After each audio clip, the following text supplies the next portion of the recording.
중국의 사천성에서 티베트로 가는 차마구도에 험로가 많습니다.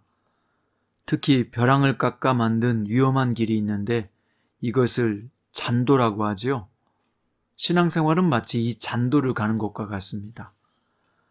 한번 잘못 내디디면 천길 낭떠러지로 떨어집니다. 그 잘못 내딛게 만드는 것이 바로 약점입니다. 사탄은 그 약점을 타고 들어와 성도를 무너뜨리고 최악의 상황으로 추락시켜 버리기 일쑤입니다. 오늘 본문은 위태위태하더니 결국 벼랑 끝까지 떨어지는 한 용사 이야기입니다. 오늘 본문은 사사기서 16장 1절부터 14절이고요. 그 중에서 13절부터 14절 읽겠습니다. 들릴라가 삼손에게 이르되 당신이 이때까지 나를 희롱하여 내게 거짓말을 하였도다. 내가 무엇으로 당신을 결박할 수 있을는지 내게 말하라 하니 삼손이 그에게 이르되 그대가 만일 나의 머리털 7가닥을 배틀의 날실에 섞어 짜면 되리라 하는지라. 들릴라가 바디로 그 머리털을 단단히 짜고 그에게 이르되 삼손이여 블레셋 사람들이 당신에게 들이닥쳤느니라 하니 삼손이 잠을 깨어 배틀의 바디와 날씨를 다 빼내니라. 아멘. 오늘 말씀의 제목은 사명을 잊은 자의 마지막입니다. 본문은 삼손이 이스라엘 사사로서 활동했던 20년 마지막 사건의 기록입니다. 삼손에게 당한 블레셋 사람들은 그를 제거해야 할 제1인자로 생각했습니다. 그래서 블레셋은 이제부터 삼손을 제거하기 위한 모든 방법을 동원합니다. 본문에서 삼손이 가사까지 내려갔다고 되어 있는데 지도로 보면 가사는 아스돗이나 아슬론 같은 블레셋 지방보다 더 깊숙한 적의 심장부입니다. 삼손은 겁도 없이 가사까지 내려가 한 기생집으로 들어갔습니다. 이 일이 가사 사람들에게 알려졌고 삼손을 새벽에 죽이기 위해 밤새도록 매복해 있었습니다. 하지만 삼손은 자다 말고 한밤중에 일어나 성문 문짝들과 두 문설주와 문빗장까지 빼서 헤브론 앞산 꼭대기에 갖다가 버렸습니다. 그리고 삼손의 고향 소락 근처에 있는 소렉 골짜기로 갔는데요. 그곳에서 운명을 결정짓는 한 여인을 만나는데 그녀 이름은 들릴라였습니다. 삼손은 그녀에게 빠지게 되는데 이 소식을 놓칠 일 없는 블레셋 군주들이 들릴라를 큰 돈으로 매수했습니다. 이것도 모르는 삼손은 들릴라의 애교가 섞인 집요한 질문을 받게 되는데 그것은 다름 아닌 힘의 근원이 어디서부터 나오는 것인가 였죠. 삼손은 들릴라에게 3번의 강력한 유혹의 시험을 치릅니다. 첫 번째 시험은 새 활줄 7으로 나를 묶어봐라. 그러면 내가 힘을 쓰지 못할 것이다. 두 번째 시험은 새 밧줄로 나를 묶어보아라. 세 번째 시험은 내 머리털 7가닥을 배틀의 날실에 섞어 짜면 내가 힘을 못 쓸 것이다. 라고 말했어요. 이 3번의 시험이 속임수였다는 것을 확인한 들릴라는 삼손의 사랑을 공격하며 들들 복가됩니다. 서로의 비밀도 말 못하는 것이 무슨 사랑이냐?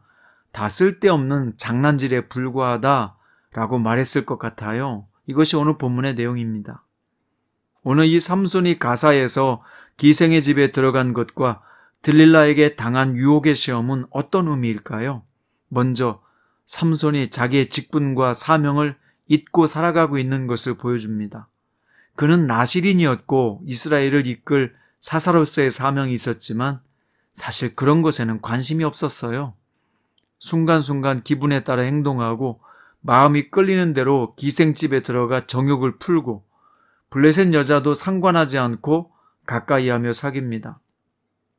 삼손에게는 하나님에 대한 눈치도 없고 율법 조항에 대해서는 흥미가 없어요. 그래서 자꾸 하나님의 율법에서 벗어난 행동을 꺼리낌 없이 저지릅니다.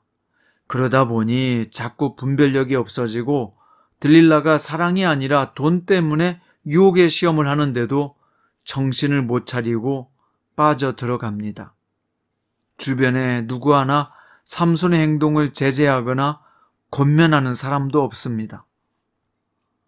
삼손은 마치 최고급 엔진을 가진 자동차에 브레이크가 고장난 것과 같고 늪지대 깊은 수렁에 빠져 들어가는데 아무도 건져줄 사람이 없는 사람과 같습니다. 하나님의 선택과 능력을 받은 삼손이 왜 이렇게 타락했고 멸망의 수렁으로 빠져 들어가게 됐을까요? 핵심은 첫 번째, 자만심입니다.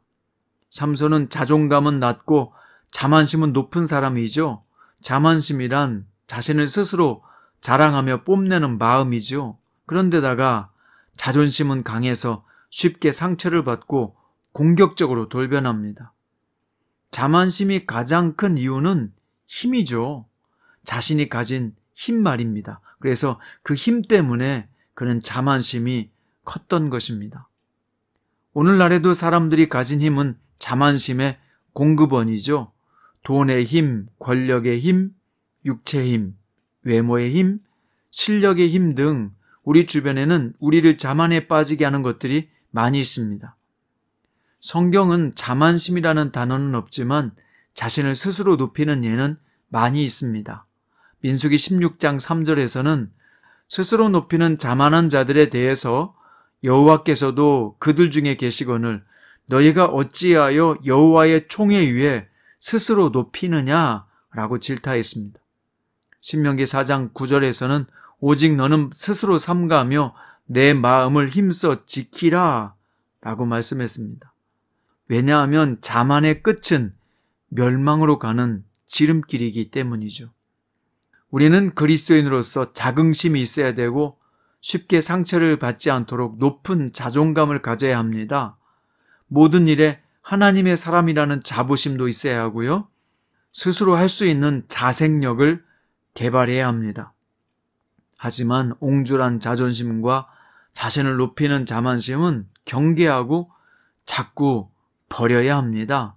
이게 스스로 자신을 삼가며 지키는 비결이죠. 왜 자꾸 삼손이 수렁으로 빠져들어갈까요? 두 번째는 자신의 약점을 너무 가볍게 여겼기 때문입니다. 삼손은 엄청난 괴력을 가졌지만 반면 엄청난 약점도 있었습니다. 그것은 자신을 지켜 세워주는 사람에게 약하고 쉽게 유혹에 넘어가는 기질을 갖고 있었습니다.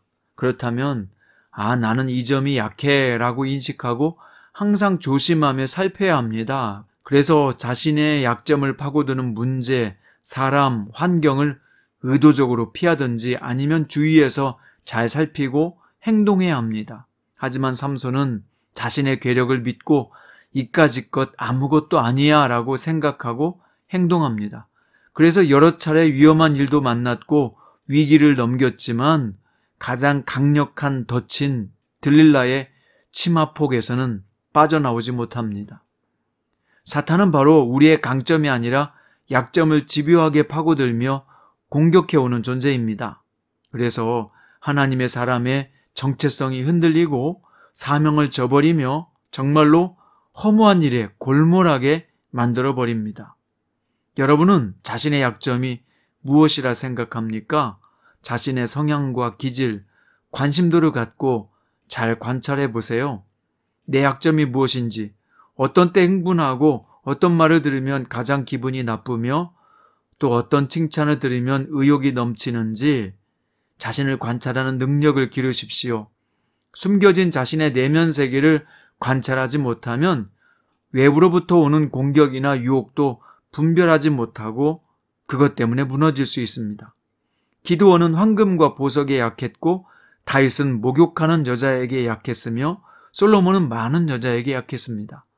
지면에서 가장 온유한 모세도 백성들의 원망 소리를 반복해서 듣자 지팡이를 휘둘러 반석을 내리쳤잖아요.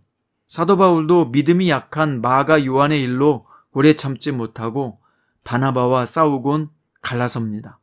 바울은 너무 날카로운 게 약점이죠. 약점 없는 사람은 없겠죠.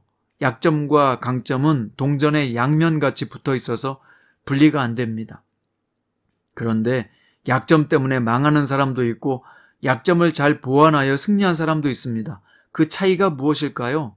결국 약점을 알고 다루는 기술이죠. 요셉의 경우에 보면 보디발의 아내가 유혹할 때 듣지도 아니하며 함께 있지도 아니했다라고 기록되어 있고, 결정적 유혹이 왔을 때는 단번에 뿌리치고 나왔습니다. 요셉은 자신의 약점이 무엇인지 잘 알고 있었던 것입니다. 다니엘과 3명의 친구는 왕이 정한 음식과 포도주가 자신들을 더럽힐 것을 알고 금하고 먹지 않았습니다. 예수님은 40일 금식하신 후에 사탄의 강력한 3번의 시험을 기록된 말씀으로 물리쳤습니다. 예수님도 육체를 갖고 계셨기 때문에 그 유혹을 뿌리치는 것은 결코 쉽지 않으셨을 것입니다. 그런데 삼손은 자신의 힘과 실력을 믿고 약점을 파고 들어와도 관대하게 받아주었습니다. 설마 내가 그 정도 때문에 망하겠어? 라고 여유만만했을 것입니다. 베드로전서 5장 8절에서 베드로는 환난당하는 성도들에게 이렇게 말했습니다. 근신하라, 깨어라. 너희 대적 마귀가 우는 사자같이 삼킬 자를 찾나니. 이 말씀은 우리의 신앙생활에 방해와 유혹이 많은 이유를 영적으로 잘 풀어주었습니다. 또 베드로 사도는 베드로전서 1장 13절에서 너희 마음의 허리를 동이고 근신하여 예수 그리스도께서 나타나실 때에 너희에게 가져다 주실 은혜를 온전히 바랄지어다 라고 말했습니다. 허리를 동이고 근신한다는 말은 몸과 마음가짐을 단단히 하고 준비하라는 뜻이죠. 큐티 가족 여러분, 지금 나에게 위험 요소는 없는지, 나를 무너뜨리려는 유혹은 없는지, 저 천길 낭떠러지 같은 곳으로 추락시키기 위해 우는 사자처럼 덤비는 사탄의 계략은 무엇인지 통찰력을 가지고 분별하십시오. 자만하지 마시고 약점을 타고 들어오는 사탄의 비수 같은 공격에 근신하고 깨어서 잘 대비하고 막아내는 지혜로운 승리자 되시기를 주님의 이름으로 축원드립니다. 기도드립니다. 주님, 오늘 삼손의 위태한 상황을 보면서 우리도 그런 곳에 서 있지 않은지 성령님께서 깨우쳐 주옵소서.